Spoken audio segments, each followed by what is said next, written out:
Tonight on WIN, Friends, then Suddenly Susan. At 8:30, the superb new Aussie drama, Murder Core, followed by Monday Night Football.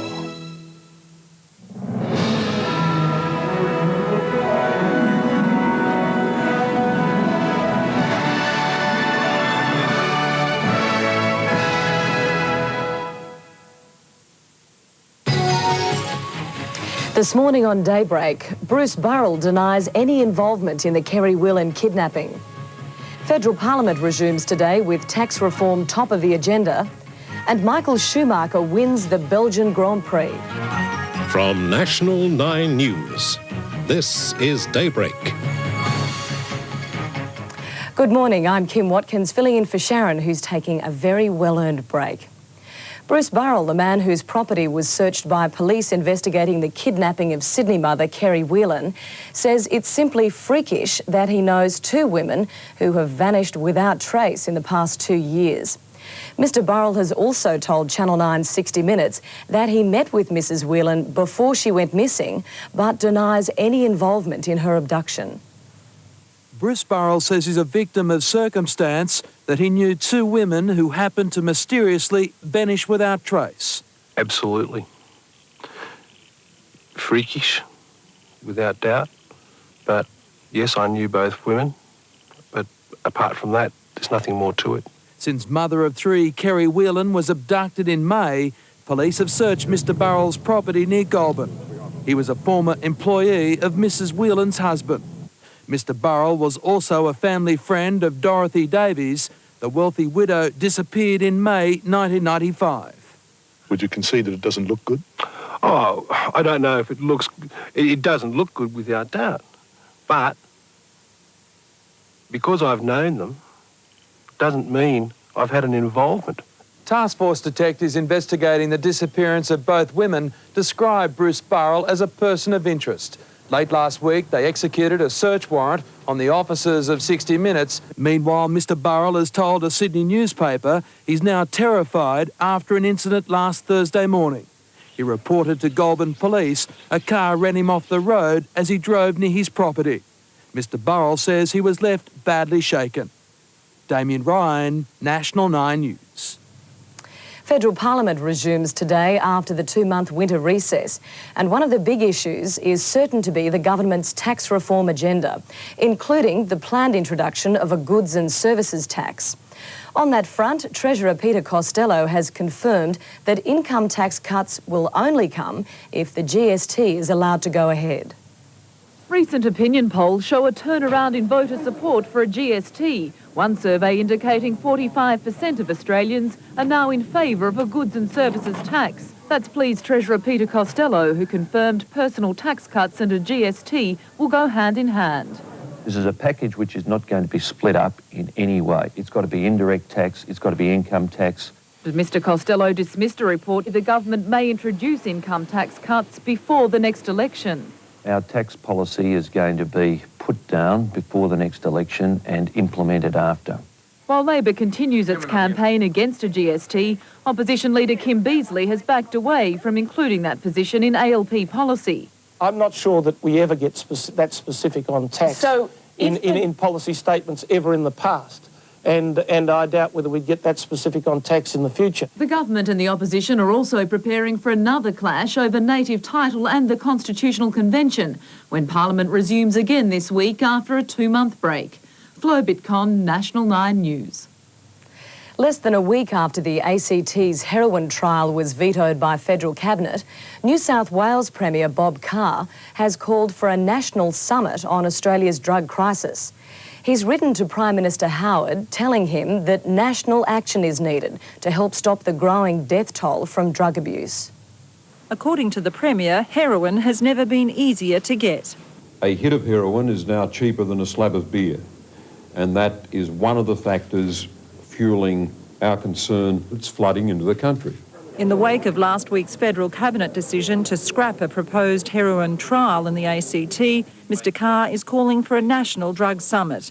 Health and police ministers are already meeting in November, The Premier says if state leaders were there too, a boost to customs funding to stem the flow of heroin and a national anti-drug advertising campaign could also be discussed. He has written to the Prime Minister with his suggestions. I haven't a response yet. I think he would be supportive. But the Prime Minister's office says Mr Howard is yet to be convinced of the benefits of a summit, but is keeping an open mind. Support for the Premier's plan has come from many quarters. There is no question we need a national forum. I welcome any initiative that helps to save lives. Even the Salvation Army, one of the biggest opponents of the ACT plan, is cautiously backing the car initiative. We need to be right on his back and make sure that it's more than just words, that he puts them into action. But drug users are sceptical. They don't use, they don't know. Come and talk one-on-one, or to a group of people that have done it and been there. Shari Armistead, National 9 News. Pauline Hanson has been targeted at a Melbourne rally against racism. Speakers attacked the controversial independent MP and her latest views on immigration and religion. The temperature may have been chilly, but the topic was anything but, as one guest speaker after another denounced the rising tide of racism many feel is flooding Australia. For things to grow, something has to die. And our old ways, our old beliefs, they have to die. As expected, Pauline Hanson was a prime target of protesters. A former Premier blaming governments for allowing the sort of fear that encourages racism. That's what that woman is relying upon, and those who are winding her up are relying upon. The fear that they can create. Her way and her system and her ideology is completely wrong. By bringing in a diversity of religion, we can all have peace and we can all practice our religions much more safely and much more effectively. But she's far from Adolf Hitler. She's not as clever as Adolf Hitler was. The federal government labelled the idea of religious screening as reprehensible. Well, it sounds as if she's becoming even more extreme. But One Nation was quick to defend its leader, claiming she was simply talking about the Christian basis of Australian laws. All that we ask is if you come to Australia, you will be judged under Australian law. Do not bring the difficulties from your country. Wayne Dyer, National 9 News. Police in Melbourne will return to a house in the inner city suburb of Brunswick this morning after the discovery of 2 human skulls in the backyard. They were found by a resident who was gardening late yesterday. The property has been sealed off so detailed forensic tests can be carried out. It's believed the entire backyard will be excavated later today as police search for more remains. 2 men will appear in a Sydney court this morning, charged over an 8-hour siege at Bankstown in the city's west. The brothers, aged 21 and 23, allegedly barricaded themselves in a garage at a block of home units. They eventually gave themselves up after police forced their way in. An Australian yachtsman has described an horrific attack which left him with 200 stitches in his neck. Alan McCarriger was helping a man in trouble off Papua New Guinea when he was slashed with a machete. Recovering in Port Moresby Hospital, Alan McCarriger looked nothing like a man who'd come so close to death.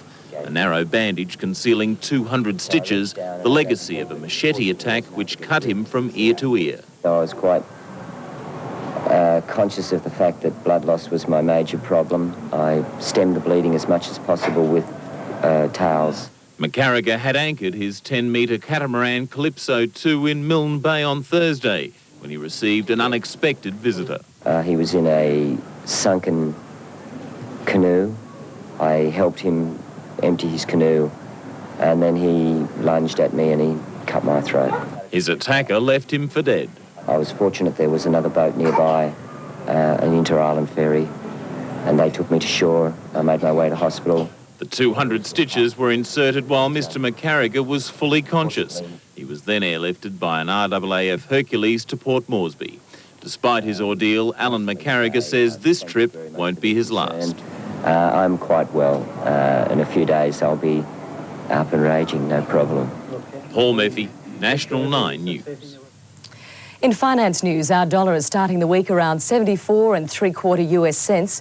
Wall Street finished down 6 points on the Dow Jones Index. Gold put on $2.10 and oil 1 cent. And Michael Pascoe will have more business news later in the bulletin. Looking at weather around Australia, showers in Adelaide, Melbourne and Hobart, windy in Canberra and Sydney and fine in other capitals. And still ahead on Daybreak, the Pope preaches to 1 million faithful in Paris and air show action in Queensland.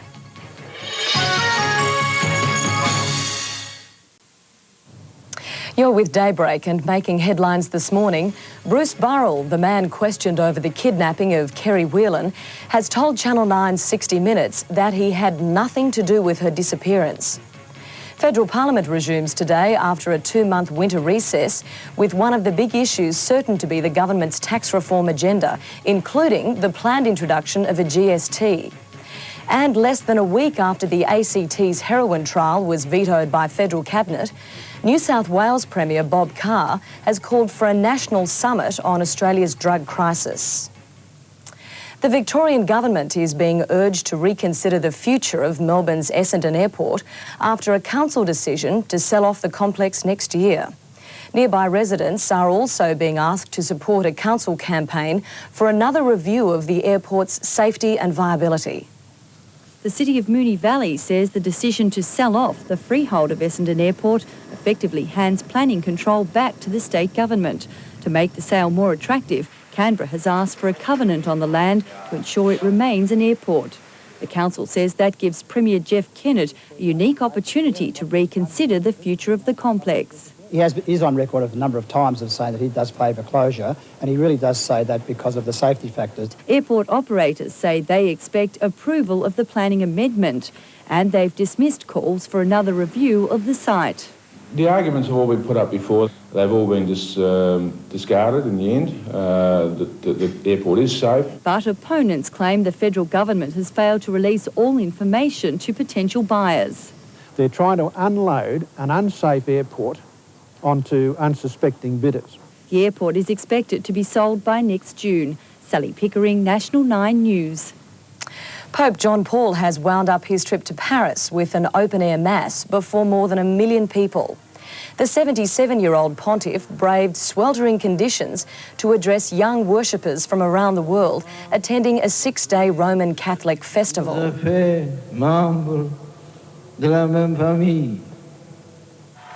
The Pope made a final parade through the French capital, possibly his last trip to the city. Some of our most formidable aircraft have performed at a centennial tribute to our most famous flyer, Sir Charles Kingsford Smith. About 60,000 people attended the show at Caboolture, north of Brisbane. The crowds were promised heart-stopping, adrenaline-pumping action, and that's exactly what they got. The program began with the arrival of the Southern Cross replica, Smithy's old bus. Thousands came to marvel at the miracles of modern aviation from every vantage point. And there were many old-time favourites as well. I'd like to hear the sound of all the grunt machines. It's just a wonderful opportunity to see some of the aircraft that you don't normally see in one place at one time. There's also some extremely rare planes here. This Boomerang is the only one flying in the world today. It's a hell of a buzz. The feeling you get, if you really got a good day, the aeroplane isn't an aeroplane, it becomes part of yourself. One moonstruck pilot had stars in his eyes. The answer was yes. I think for an aeroplane to sit there and hover like a helicopter, it amazes people. In Caboolture, Tracy Rankin, National 9 News. And coming up on Today, training horses by using their body language. But Daybreak Sport is next, and Michael Schumacher extends his lead in the Drivers' Championship.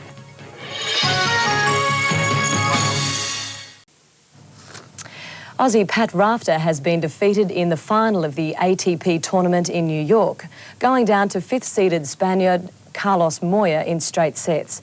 Rafter hasn't won a final in 5 attempts this year, unforced errors costing him dearly.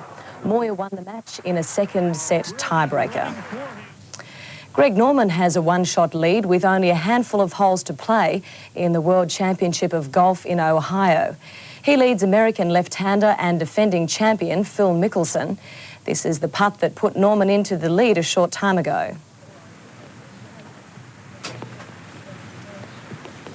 Oh, yes. Greg Norman breaks out of a 3-way tie to take sole possession of the lead at -5. Michael Schumacher has taken another step towards his 3rd World Drivers' Championship, winning the Belgian Grand Prix overnight. The German finished well clear of Italian Giancarlo Fisichella. McLaren's Mika Häkkinen came in third. Pouring rain at Spa meant the race started behind a safety car until the track was dry enough for top speed. Because these Formula One cars do not like going slow. Nor does Michael Schumacher, and when the race began in earnest, he quickly moved to second. Then, on the very next lap, the German blew past Villeneuve. And he's going up the inside of Villeneuve now. Beautiful move. His brother Ralph wasn't handling the conditions nearly so well. Made a right mess of that, hasn't he? While Jos Verstappen was also claimed by the slippery Belgian circuit. Out in front, though, Michael Schumacher's performance had his pit crew completely relaxed. Wake up, that man. Ferrari mechanic going to sleep with Michael Schumacher leading the race. Jacques Villeneuve struggled all day, but late in the race salvaged one championship point, getting past Alesi. Schumacher, however, now leads the world title race by 12 points, finishing 27 seconds clear of Fisichella. Chris Hodgkinson, National 9 News. Now for the national weather, showers in Adelaide, Melbourne and Hobart, windy in Canberra and Sydney and fine in the other capitals. Next on Daybreak, Michael Pascoe joins us for Finance News.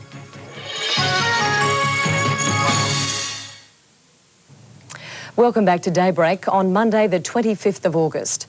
This morning, Bruce Burrell, the man questioned over the kidnapping of Kerry Whelan, has told Channel 9's 60 Minutes that he had nothing to do with her disappearance. And federal parliament resumes today after a 2-month winter recess, with one of the big issues certain to be the government's tax reform agenda, including the planned introduction of a GST. Now for all the day's finance news, and we're joined by Michael Pascoe. Thanks, Kim.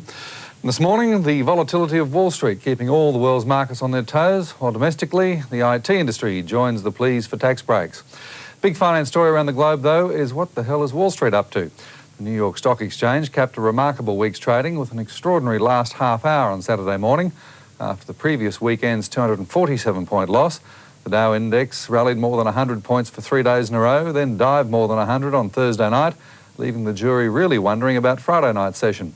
Well, it began dreadfully. The Dow off 177 at one stage, and it stayed down, being off 122 half an hour before the close.